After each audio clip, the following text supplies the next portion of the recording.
if we look to the answer as to why for so many years we achieved so much, prospered as no other people on earth, it was because here in this land we unleashed the energy and individual genius of man to a greater extent than has ever been done before. Freedom and the dignity of the individual have been more available and assured here than in any other place on earth. The price for this freedom at times has been high, but we have never been unwilling to pay that price.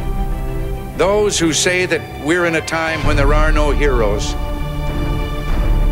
they just don't know where to look.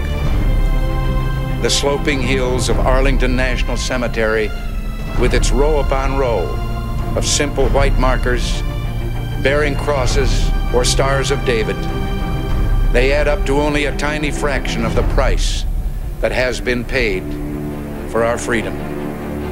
Each one of those markers is a monument to the kind of hero I spoke of earlier.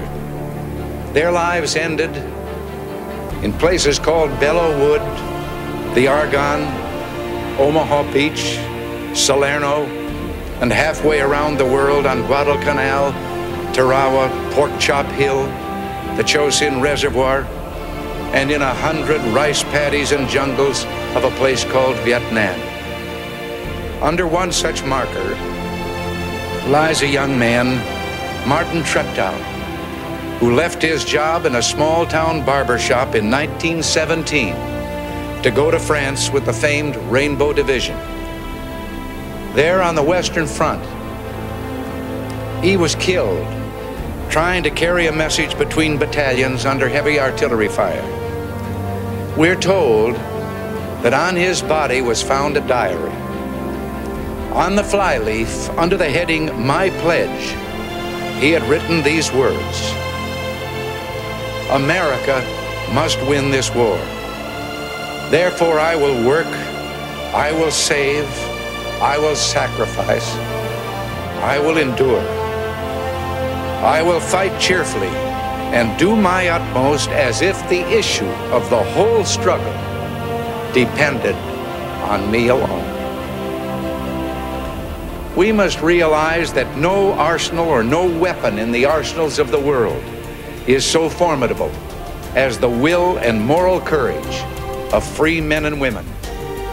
It is a weapon our adversaries in today's world do not have.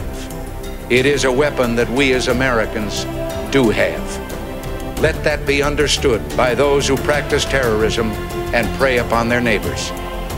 As for the enemies of freedom, those who are potential adversaries, they will be reminded that peace is the highest aspiration of the American people.